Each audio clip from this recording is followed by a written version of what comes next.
All right, good evening, everybody, and welcome to episode 24 of the Paws Up podcast. We're approaching that milestone of a quarter of 100 episodes coming up. But so thank you to everybody who's been following us since the very beginning and who's watching on either our Twitter or the Lemon City Live Facebook and YouTube channels. As we have, I thought one guest, well, we might be having two, as we've just seen. Yeah. It's the head coach of the swimming and diving team, Randy Horner, with his dog. How are you doing, Randy? How are you doing, dog? Very good. Thanks for having me. This is Juno making his appearance here behind me. Juno, is he the unofficial mascot of the swimming and diving team? Yes, absolutely. Well, Coach, thank you for hopping on. Of course, your incredible track record at FIU precedes you with your 8 recorded Conference USA championships during your time with the swimming program. So, again, thank you so much for being on. And I believe you're the 3rd head coach we've had from FIU athletics, the first being Kyle Russell of men's soccer, and the second being Mike McIntyre of football. So some pretty great company, Coach Horner. So glad to be here. Let's get it going. Let's talk a bit about your time before FIU, when you yourself were a swimmer for the Missouri State Bears. When you think about your time as a swimmer back then to now, when you're coaching the next generation of swimmers, how has the sport itself changed as far as competition and the overall skill sets of swimmers? Yeah, it's changed a ton. It's changed a ton since my day. And back then it was Southwest Missouri State University, which later became Missouri State. So, I mean, a lot has changed in the sport and even the university itself. But no, back when I swam, tech suits didn't exist. You know, the speed suits. So that's a technology that came into play back in the day. We used to have nothing but a the smallest speedos we could fit into and a shave for the body to go fast at the end of the season. And it's just technology, not just in the swimwear, but also on techniques of training, physiology of training, the video review, different things like that have come into play with technology. It's just really revolutionized the sport. Then you talk about the nutrition, supplementation, right. Just zeroing things in right there.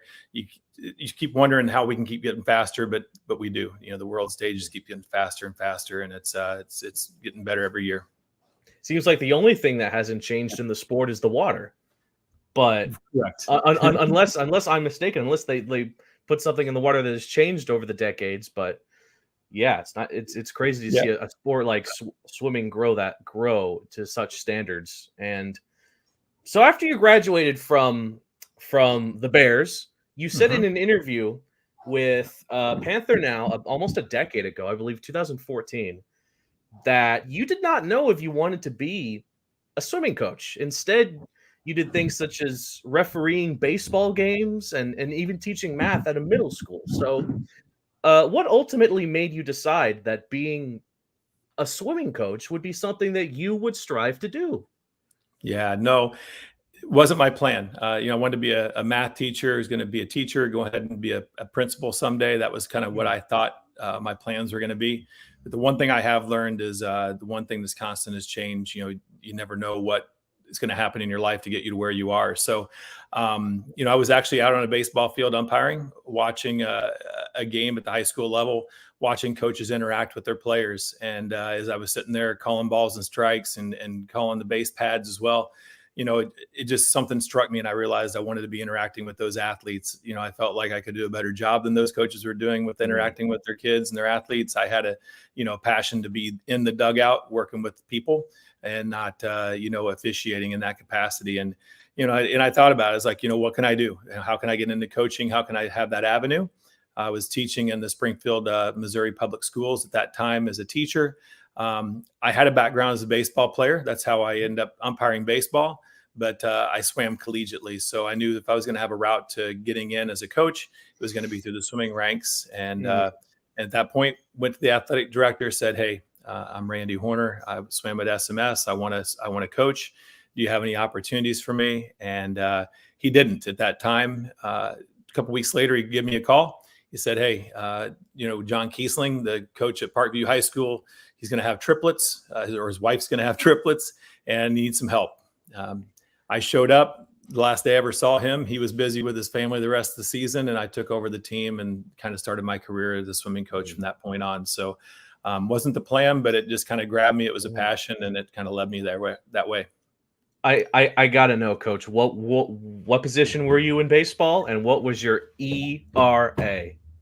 I was a catcher. Okay. Yep, I was a catcher. So and wasn't a very good hitter. I loved the defense part of the game. Loved being kind of the captain on the field, calling the shots, being involved on every play. But and I didn't have an ERA. I wasn't a two-way player. I was no Shohei. And as far as umpiring goes and refereeing, how good are you with that? Were you top notch, or were you like Angel Hernandez, where there would be the controversial call here and there? Everybody's better than Angel Hernandez. Amen to that. No, I was pretty good. I mean, it was fun. It was hard to say. I mean, I was umpiring JV and if I was lucky, varsity baseball at that point. But it was fun. It was a great way to get back into the game and be active. And my former boss or former coach and mentor, Jack Steck, who I swam for, he was big into umpiring and stuff. So he kind of got me into that, and he had an avenue into that. So I enjoyed doing that with him as well on the weekdays when we went out and hit the fields. And you detail a lot about, being a head coach for swimming at a high school. What was that experience like? How would you describe maybe your coaching styles from then and now into now, coaching at a high university?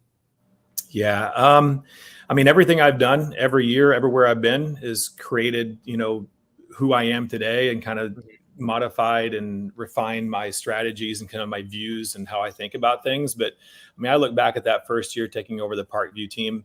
You think a lot at that point in your career, but you look back and it's like, wow, I really didn't have much of a clue at all as far as the sport and the coaching and what it went into it. But I think what I found is a lot of my instincts took over, just on how to deal with people, interacting with people, working on just moving them along through the sport, working through things that are going on in life. And that's the thing that hasn't changed throughout my career. My perspective on realizing how important those things have changed, but those were the things that I think those instincts that take over, that kind of meld you to either being competent as a coach and moving through the ranks, or kind of getting stuck and realizing that what it really matters to be good. And I know you moved the ranks and then becoming assistant coach at your alma mater. So what was that like process before being a head coach of, what's a day-to-day like being an assistant coach? And I guess maybe more hands-on and more operational when you look at, it's kind of doing a little bit, more of the work, would you say, before being a head coach? Yeah. So the way it happened, the year I was the head coach at Parkview High School, went to Kickapoo High School for several years, had success there. And then Missouri State, which I was still in the hometown where my alma mater was, I was teaching and coaching there. They decided they were going to start a women's program. At that time, it was a men's only Division I team, which is very, very rare to have that situation nowadays. So when they added the women's program, they decided they were not going to add any coaching positions. So Coach Steck was pretty much manning the entire co-ed program, 40 to 60 athletes on his own. So I went to him and said, hey, do you need some help? And he's like, absolutely, I need some help, but they're not hiring anybody. So I resigned the position as a high school coach at the time, kept teaching, and then volunteered as a coach there at Missouri State every afternoon after class. Took all my personal days and sick days to travel and go around with the team. And luckily, it was a calculated gamble. And the next year, they'd added a full-time position. I got in as a full-time assistant coach then, and that kind of started my career at the college ranks. So up until then, didn't know where it was going to go. But again, an opportunity came up. I took that opportunity, and it worked out pretty well. Yeah, that opportunity was at the University of New Orleans. I want to say Privateers. Yes, I believe. Yes, Privateers.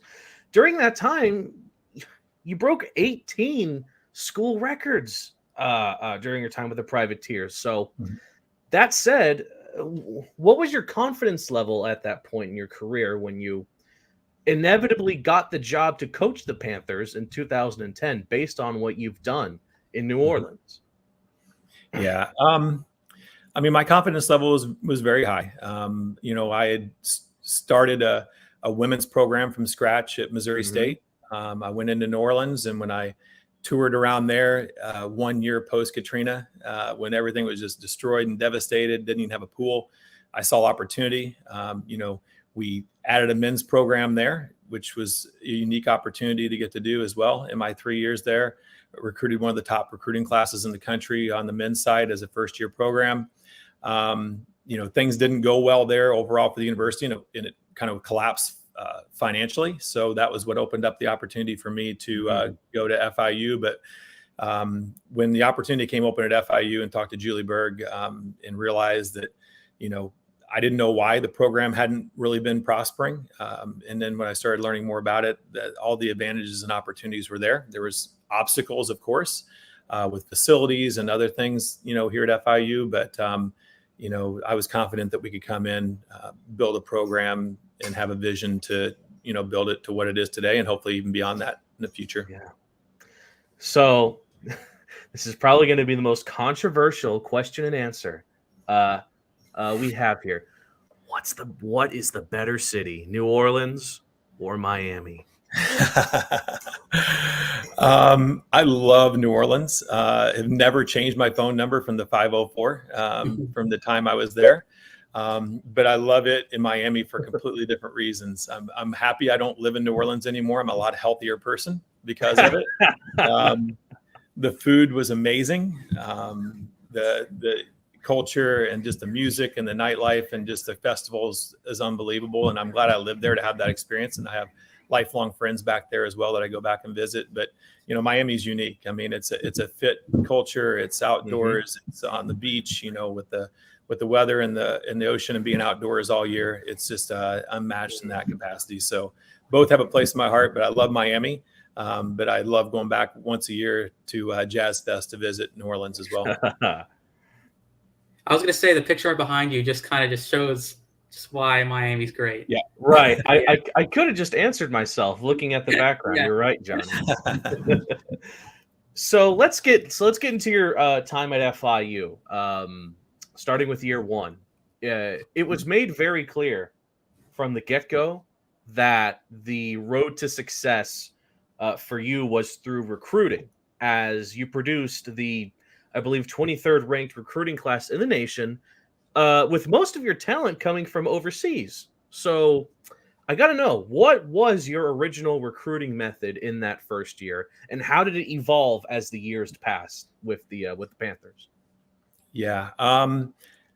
My experience of how we kind of built the program at Missouri State and also at New Orleans was very similar. At the mid-major level, international athletes are really a way to get a higher level, higher caliber swimmer than you can get as far as domestic kids. You aren't really competing with the culture of Power 5 brainwashing to where that's where you got to go if you're going to be big time.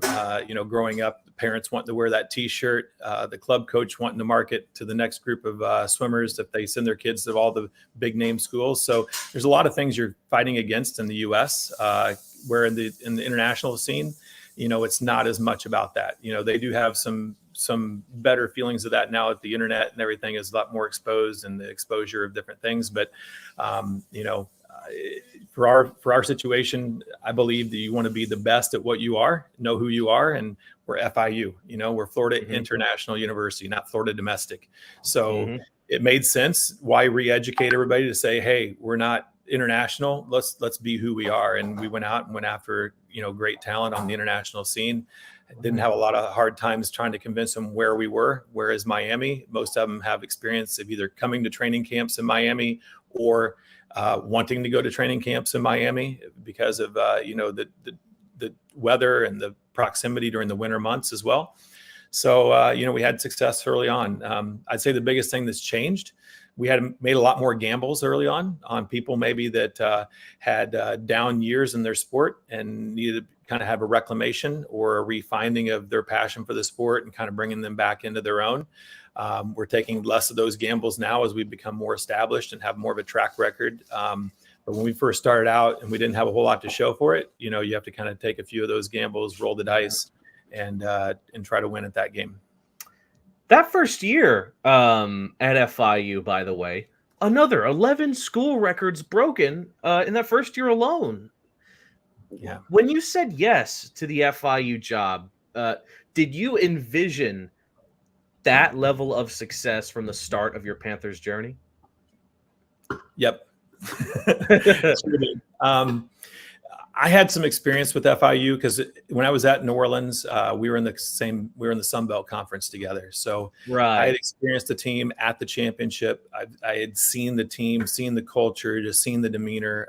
I knew there was a lot of talent on the team. Some of those ladies were pretty good swimmers, and there was not a lot of morale. Things just weren't going really in the right direction at that time. So I believe strongly that even that first year, even though we didn't bring any new recruits that year, that just not by just coaching them better and giving them more fundamental technique of the sport, just having a better environment, getting a better atmosphere, having a change of scenery sometimes is very important for programs that they're not, going in the right direction.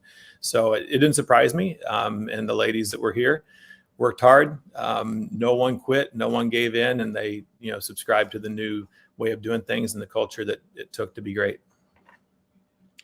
And on top of that, did you ever think in your first year that, this program would win 8 straight conference titles? And now you look at here in 2023, it's a powerhouse. The answer's going to be yes. That's for sure. The goal was to win one, obviously. To string 8 in a row, a lot of things have to go right. And that comes with culture that's built that can sustain over a period of time. But, when I came in, my assistant coach at the time was Ignacio Gallo. He was also a product of Missouri State. So we've both been from that program where we won a lot of championships and we knew what it took to do that. And that was our dream. That was our passion, to build that program to win a championship, to win a title. No one predicts multiple in a row because just a lot of things can happen. There's just a lot. You're dealing with people, humans. Nothing's perfect. We went through a lot of stuff that could have gone a lot of different ways, but things worked out pretty well for us. Yeah. So let's talk about some uncharted waters. A couple of years down the road in 2013, when FIU made the jump from the Sun Belt to Conference USA. Despite a new batch of opponents, the Panthers still finished second in their first ever appearance in the Conference USA Championship. So what adjustments did you have to make that year to still be one of the best in a brand new conference? Yeah. For us, nothing really changed as far as what we were set out to do. In our sport, it's all about, being fast and diving well and building a program and a team that is very balanced and can complement, all the different events that it takes to score the most points. Right. So, when we moved into a new conference, we were excited about that. We were excited for the new challenge. Again, second place in the first year. So we've been there before and done that. And, it was a good confidence builder because that was the highest place we had finished in the Sun Belt as well, to do that. So, we had some good success, and it definitely led to, what we had to come later. And with that, FAU is also part of the teams in the Conference USA, obviously moving to the American as well next year. But with all the sports, FAU and FI, that's a big rivalry. Would you say that's also the case for swimming as well? I know you guys have meets, yearly, senior day as well. So would you say that's still a kind of rivalry for both schools? It hasn't been so much with our sport. And a lot of that's just been the competitive balance. When I first came in, it was a very competitive meet for us in FAU. Actually, I didn't think there was a chance we could beat them our first year when I came in, and we actually did that first year. And then we went back and forth a few times. But recently, the trajectory we took as a team and where we've been as a program, FAU's had a few more struggles along the way in that period of time. So it's really not something we circle on the calendar as a huge rival right now. But I know as a university for FIU, it definitely is. As we kind of close the book on CUSA, you guys got your first championship under you in 2014. How would you rank that accomplishment, getting your first title, and all the achievements that you've had in your career? Yeah, I mean, to win a first of something or to do something for the first time is always so rewarding. It's something that hasn't been done. And the cool thing about that too is it was the first Conference USA championship for FIU in any sport. So it was great to do that as well. We had hoped to do that in the AAC, but Coach Russell beat us to it, and then we didn't close the door as well this year. But right. So it didn't really matter. But no, it was special. It was a great opportunity. It was a great deal. And then we didn't know if we could come back and do it again. Our plans were to do that, but that first one's always going to be, special to break through and do something we'd never done before that we were setting as a goal. Yeah, winning your first championship. It's something that the Heat and Panthers have unfortunately had to see their opponents do these past couple of days. Are you a Miami sports fan, Randy? LeBron followed me, by the way, to Miami. He came down the same year I came down. He came about a month later and made his big announcement. So I was a pretty big spotlight. That's not cool. Yeah, I know. Dang it. So I was a pretty big Heat fan there for a few years because who couldn't be? That was a lot of fun with the big three, watching the games, and I got to go to a few as well, which was pretty amazing. I wouldn't say a huge fan of Miami sports just because I didn't grow up here. It's not kind of my culture. My biggest sport that I follow is baseball, and it's St. Louis Cardinals, which it's a rough year to talk about that right now. But that's the one I really follow the most as far as pro sports. So you were extremely disappointed as well when the Rams ultimately made the move to Los Angeles. You remember that day, don't you? Yeah, I was actually kind of happy because the ownership for the Rams was so bad, and they were so bad every year in St. Louis before they moved to LA. I think we were all just happy to see them go, get out of town. And then when they came back, they were much, much better. But I wasn't a huge football fan, mainly for that reason. Back when I was a kid, it was the St. Louis Cardinals football as well. And when they moved to LA, moved to Arizona. And they were really, really bad back then as well. And honestly, I'm a Marlins fan, so I'm kind of there with you. But I have hope this year. Here we go. Yeah, the Marlins are doing pretty good this year. Pretty good.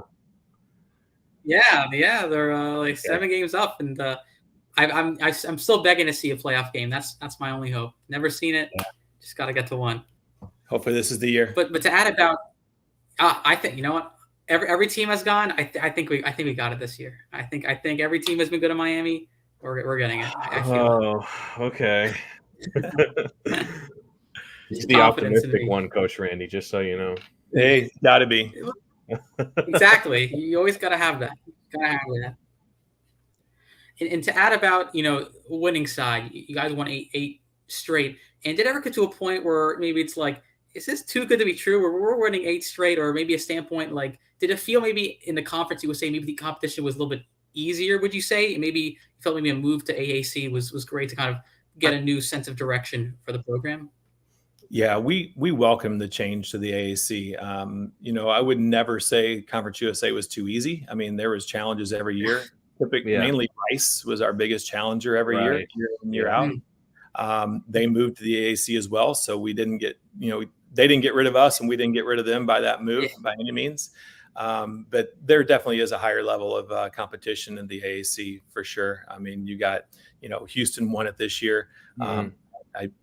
Statistically, we dominated them in the meet. They won the game though with their depth of their events, as well. So, hats off to them on that. But, we, won 10 out of the 10 individual events, won 4 out of the 5 relays. And I think they won 1 event in the entire meet. So, That's why it's kind of what I talked about before. It's a little bittersweet. We feel like we did well, but just had a few things that didn't go our way that kind of tipped the scales. So it's absolutely still a ridiculous record. 8 straight conference championships. Ridiculous in a good way, of course. But out of those 8 that you won in a row, aside from the first, because we already talked about that, is there a specific championship that you hold above the rest, or in your opinion, are they all equal in your mind? I think they're all equal. They're different in every way. Everyone was a different challenge, a different story to get to where we were. I mean, it was a pretty cool deal just to go back to back, because that was like, can we do it? And then, to do the three-peat, that was a big deal because not too many people get to say the word three-peat or even get to talk about it. Then it just kind of grew after that. And then, COVID came. Didn't know if we'd get through that, and it was like, okay, how can we navigate a COVID year and still be good enough to be great at the championship? And it was about, can we do it better than everybody else? We won't be perfect. Yeah. We won't be as good as we would have been, but can we do it better than others? And so there was a lot of pride in the fact of what sacrifices we made and the ladies made to, to pull it off that year. So kind of every year has had its own unique challenges for sure. Yeah. And let's talk a bit about COVID. Oh God, COVID. But it is relevant to your time at FIU, because again, you've had so many amazing swimmers that you've had the pleasure of coaching, and a couple of course that come to mind, at least for me, are Maha Gouda and Elina Phillip. So what has it been like to be able to coach these swimmers that are so talented to the point that they are representing their respective countries in the biggest stage of them all, the Olympics? Yeah, no. Now Maha's a diver, so I don't particularly coach her. As a diver. My diving coach before with Maha was Rio Ramirez, who's now at Virginia Tech. Yeah. Then Nick Yang took Maha under his wing the last few years, and then Josh Larkham joined us this year as a diving coach. So we've always had a great lineage of diving coaches to take care of that part of the program. But Maha's amazing. 2-time Olympian. She'll be an Olympian this coming year coming up. It's not official yet, but there's nobody that's going to stop her. Most decorated diver in Egyptian history, as far as actually in all of Africa, the continent, highest placing diver ever in the Olympics in platform diving. So yes, sir. I mean, she did so many things that are just unbelievable that, not only that, and representing FIU, being conference diver of the year so many years, going to NCAA championships, being All-American. So, COVID gave us her for an extra year, which was amazing. And, we definitely enjoyed that as well. And then, we got 2 ladies on the team right now that will be representing their countries at the World Championships this summer in Japan. Umi Diop for Senegal, and then Nikki Frank for Uruguay. So Nikki was a Olympian for Uruguay back in the last Olympics. So her goals are there to be an Olympian again this year. And then Umi's got a great chance to be, she's the best swimmer in their country. So we expect her to make an Olympic team for them as well. And then we got a few other ladies, it's got some hopeful shots as well that could make it. So we hope to have a pretty good showing in this next Olympics in Paris.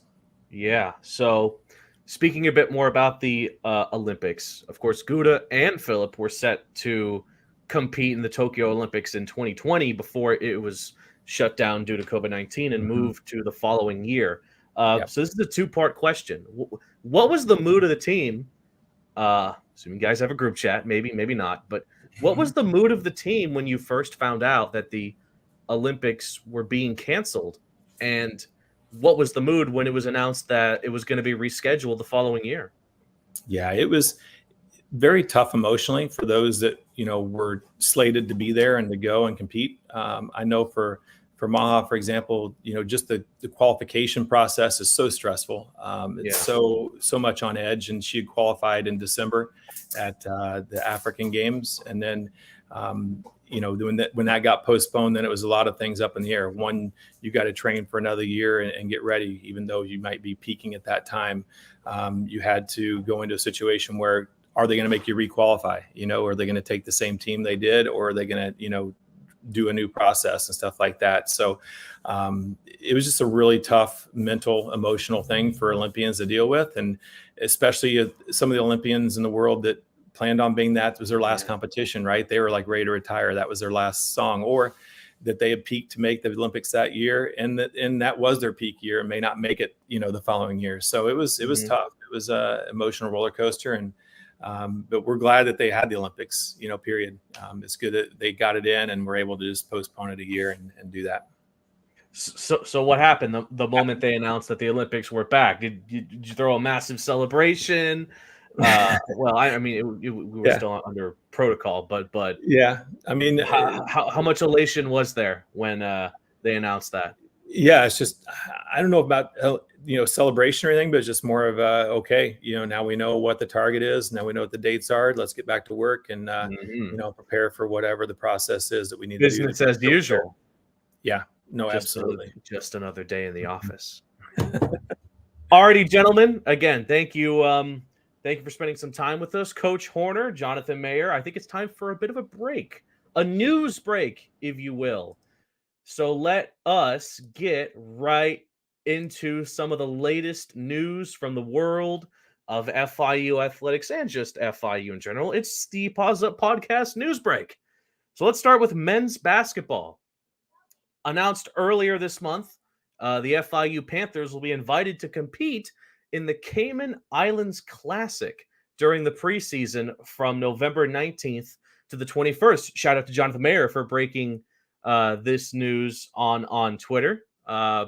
This mini tournament will first began in 2017 and picks a variety of teams to win the championship in the beautiful Cayman Islands, which are just south of Cuba.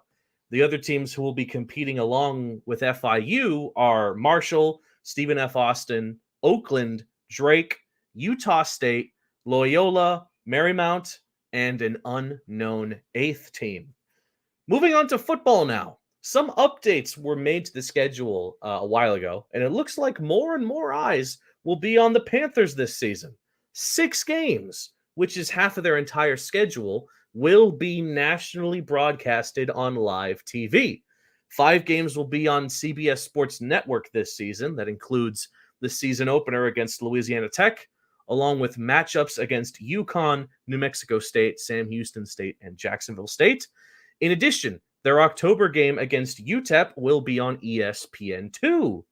This is the biggest amount of nationally televised games in a single season in FIU football history. And who knows if FIU football does good enough that Arkansas will warrant their game against FIU in November to be nationally televised, then it could even be 7. So congrats to FIU football. And finally, some good news for the oceans, thanks in part to FIU. According to the United Nations criteria for sustainable development goals, FIU was ranked 2nd in the world for impact on life below water, 7th for clear water and sanitation, and 12th for life on land. All in all, FIU was ranked in the top 100 universities in the world and 7th in the United States for impact in the 2023 Times Higher Education Impact Rankings from a list of over 1,700 universities in over 100 countries. These rankings compile many, many different subjects and are intended to provide a shared blueprint for peace and prosperity for people on the planet now and into the future. So there was your Paws Up Podcast news break. Coach Horner, it's time to talk about the road ahead. And again, uncharted waters as FIU is moving from Conference USA to the AAC. You had your first taste of that this past season. So I asked this question earlier, but I guess I'll go ahead and ask it again. How did your game plan change when facing brand new opponents in a much bigger and, in your own words, a lot tougher conference? Yeah. We actually, it was kind of nice to not have the pressure of the streak in a way. Every year it's like, okay, as soon as you win one, it's like, oh man, but now you got to go for 7. You win another one. Okay, now you got to go for 8. And we kind of enjoyed the fact that we're moving into a new conference. We kind of accepted the theme of, hey, it's a clean slate. There's no expectations. No one's expecting us to win it. We can go out, do our thing, be free to compete without that pressure of, the ladies even, they don't want to be the first team to lose one when you have a streak like that going on. And the seniors, have been there for 3 years and hadn't lost one. The previous recruiting class or the previous senior class, didn't lose one, and they had that to retire on. So, the pressure looms and it gets a little bit tighter and tighter. So that's the biggest thing we changed is just a free mindset of, hey, it's first year, it's a new conference. There's no expectations. Let's go out there, give them everything we've got. And we did. You talk about the tournament. It was so close. You guys are right there to getting the first one. But how would you describe, of the ability to just kind of like move on and kind of, reset for next year and, get set for a new season and look to claim, your first championship in the conference? Yeah. That happened starting on the last day of the championship and finals that night. As soon as it was closed out and as soon as it was, infinite or definite that it was not going to happen for us that year. And we came up, was it 1,311 to 1,300, I think was the final score. So, in that scope of points to be that close. But, we told the ladies what we've been telling them all year, win or lose, we love you. It's not about winning and losing. It's about doing our best, being the best FIU we can be. And that's what we did. And now it's about sitting there, and we sat in the bleachers. We watched the championship ceremony. We watched the trophy ceremony. We watched the entire thing. And we wanted to look at that and realize where we want to be the next year, where we wanted to put ourselves, and then start getting back to work, right away on doing that. So. And how excited are you with just obviously a really solid senior class, but you have so much young talent. What do you talk about a little bit about what the roster you've built, and really you think about it just keeps ever changing, but so many, great, ladies come in and are doing awesome things here with the program. Yeah, that's what's so awesome about collegiate athletics is you don't have the same team year after year. It's sad to graduate people that you spent 4 years, and in these scenarios, last few years, some that we've been with for 5 years. But then there's always that exciting new freshman class coming in to start to work with and build the relationships as well. We had a great senior class, some great contributors, people that will be missed greatly. But we got 10 young ladies coming in, joining us that are brand new to the program. 3 that are transfers, 7 that are incoming freshmen that are going to, it'll be a third of the team, so that's a pretty big influx coming in, a lot of talent, a lot of ability, in the recruiting process. It's about finding people that love the sport and they're excited to go after it and do everything we need to do. So it's going to be a fun ride. It's going to be a fun year, and I'm looking forward to it. Okay. So let's wrap up a bit with a look at the state of the program in the public's eyes. Have you been satisfied in recent years with the extended coverage, viewership, and social media presence that the swimming team has received? Or do you think that there's still more work to be done in that department? Yeah. This past year was the best it's been since I've been at FIU. For sure. I think, Dan coming in with the branding and just revamp the social media department and the ability to get exposure and out there. I think we have a ways to go still. I think we can still do more. Just getting, boots on the ground and people there to get people out to cover the meets on our dual meets more. Streaming is something that we aren't even set up to do yet on the BBC campus. So it's, a little frustrating when we're at a different campus for our home competitions and we don't have the ability to stream it back to those that, can't be there physically. So, things like that in time is going to happen as part of the vision, as part of our plan. But the social media coverage has gotten so much better. The overall coverage, having people there, we had somebody there to video and do everything at the championship meet, which gave us some great coverage and great footage and great material as well. So we, just things like this are a big move as well. Just getting our exposure out there, getting to talk about our story, what we're doing at FIU with swimming and diving is big, because those ladies work hard. And, we just want to get them out there and let people realize what they're achieving and how hard they work to do it. Well, I know you mentioned the need for streaming at the Biscayne Bay campus, but aside from that, what other ideas do you have in getting the FIU Swimming and Diving name out there? I know it might not be as simple as doing what the football team did and slap an advertisement on the turnpike heading south and north. But what Yeah. other ideas do you have, and would you go about doing that? I mean, I think getting some home meet support is always a challenge because we're at the Right. BBC campus, and fan buses from our main campus to get them up there, that go regularly without waiting for people to sign up would be a big thing. Because if it's known that it's going to happen, then people are more likely going to plan around that instead of having to possibly get canceled, at the last minute because Yeah. people don't sign up, and then that kind of feeds itself into that situation. So, just on that side, I think doing what we're doing with some of the Paws Up tour events and getting out and being in the community like that, I've been at every one of those, Right. speaking on stage, letting people hear about us and our story as well. So, I think as many things we can do like that and be out in the community and the public, the better. Without a doubt. And I graduated with the communications degree, so I had to go to my fair share of classes at the Biscayne Bay campus. And Johnny, I know you probably have too. At this point, the bus Yeah. rides from MMC to BBC sometimes they're rough, depending on the time of day and Yeah. the traffic coming back.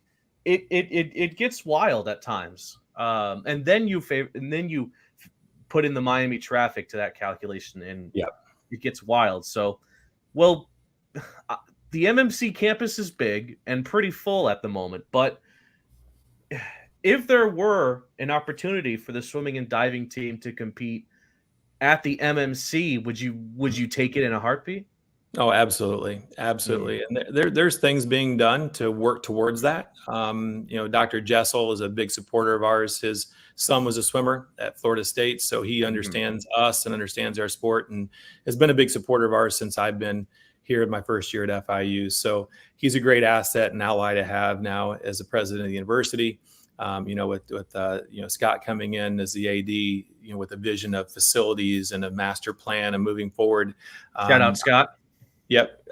I'm confident it's going to happen. I don't know what year it's going to be, but I know that things are happening. People are talking. There are different things to do, but I think that would be the biggest game changer for us is being on campus, not traveling, not, doing everything we've got to do to get the job done and having a pool and a facility on campus. Yeah. Mm-hmm. So, I was gonna have one more, do you want? I was gonna have one more thing. You talked about Scott Carr. Obviously, you received an extension back in December. But what is it like to have the backing of Scott Carr, who's come here for a year and has done some unbelievable great things? And overall, you talked about sport, not only for your sport, but all the sports, and really creating a big difference that he's been here so far. Yeah, no, Scott's brought a great breath of fresh air into the university and just to the department. I think that the first thing we realized when he came in, he's just a really good person with good values and has the right intentions for how to treat people and how to do things the right way. And we're building that from the ground up. And after being here for 12 years, I've been here a little while. I think Coach Vogel is the only one that's been here longer as a head coach with Goff.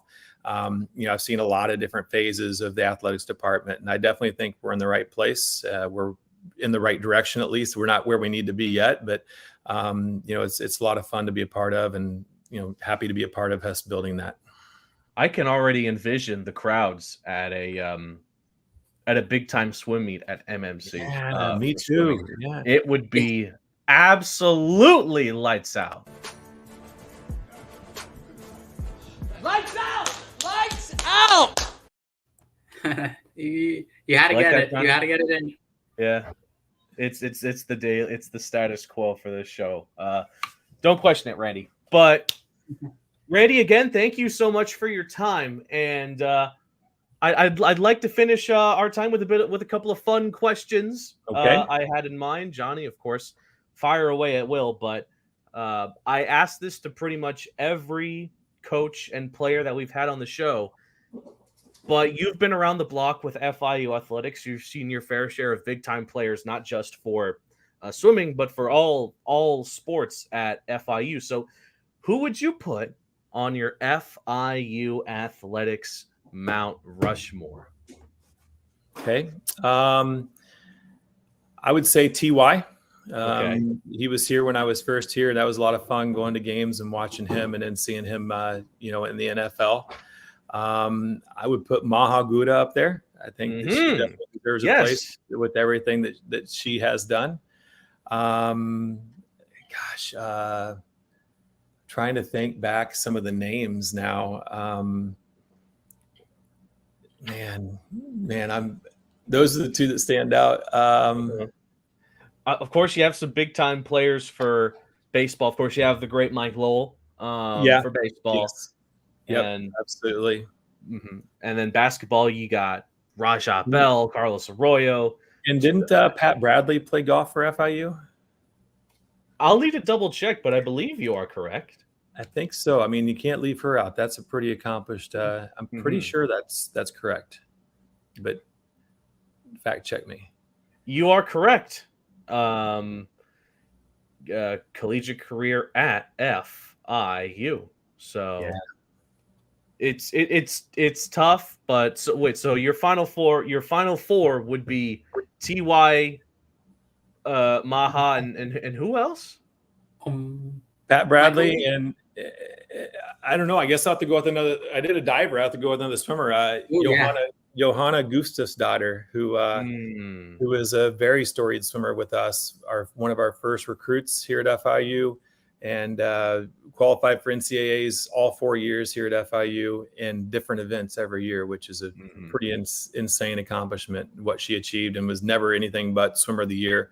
I think she left with like most of our record board too, which we've broken all of them. But actually, no, I take that back. We broke her last record this year, so we finally wiped her out the record. But yeah.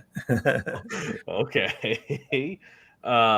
So you said you watched some games when T.Y. Hilton was still a Panther. So that leads me to this: what is the go-to spot on campus for you, Coach Horner? Go-to spot? Yeah, for food, for just hanging out. Yeah, I like the Chili's in the GC. It's a nice little spot to go, grab some lunch and kind of be in a place that's not even really like on campus. So I like that spot quite a bit. And okay, since of course a swimming coach, I need to ask a swimming related question. Is Michael Phelps the greatest Olympian of all time? Absolutely, hands down. Good answer. Yep. Johnny, I hope your answer would have been the same. Oh, hands down, yeah. Hands down. Yeah, okay. what he did is unmatched. No one's even come close to what he's done, and probably never will do it again. Out of curiosity, how many swimmers that you've coached at FIU, how many have looked up to the accomplishments of Phelps as sort of an inspiration? Likely all of them. Yeah. Okay. Yeah, likely all of them. It's and he transcended the sport. He's a household name to people that aren't even that familiar with the sport of swimming, just because of the accomplishments and what he did. For that many years on the Olympic stage at that level, and the number of events that he did it in is just unbelievable to realize what a feat that was. So pretty amazing. Human freak. Absolutely. So when the swimming team is traveling somewhere to compete, who on the team gets the aux cord?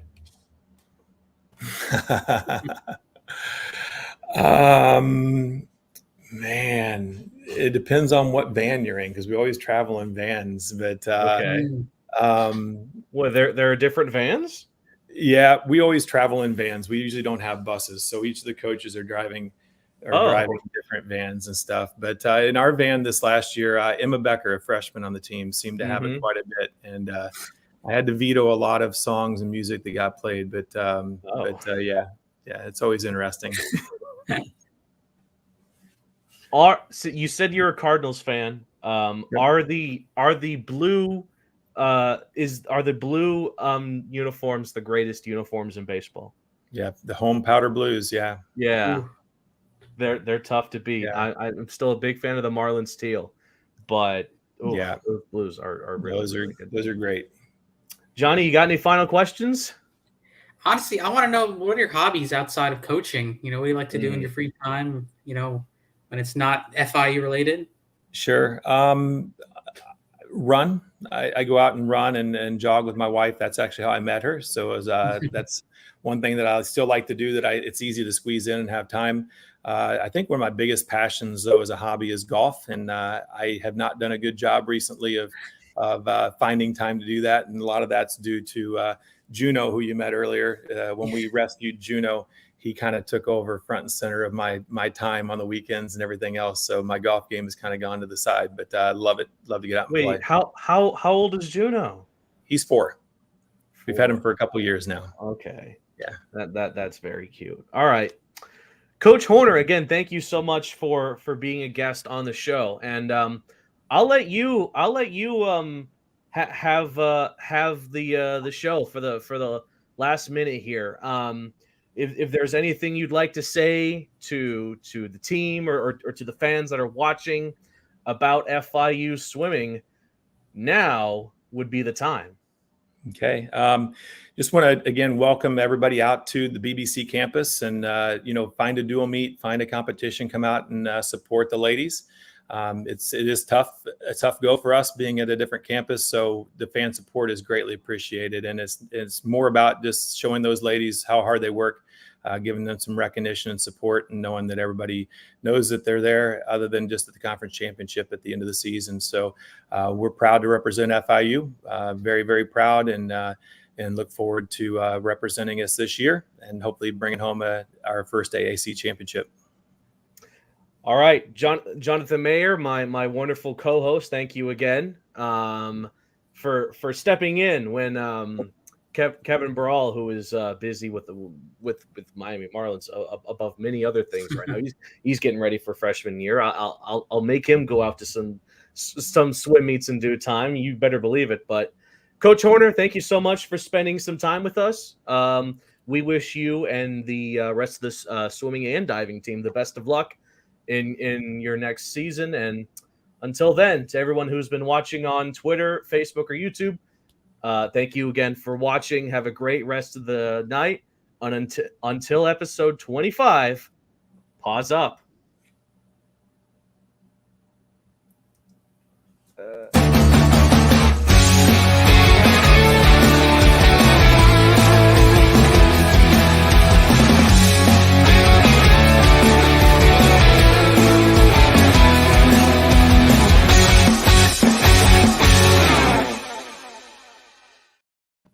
All right. Thanks, guys.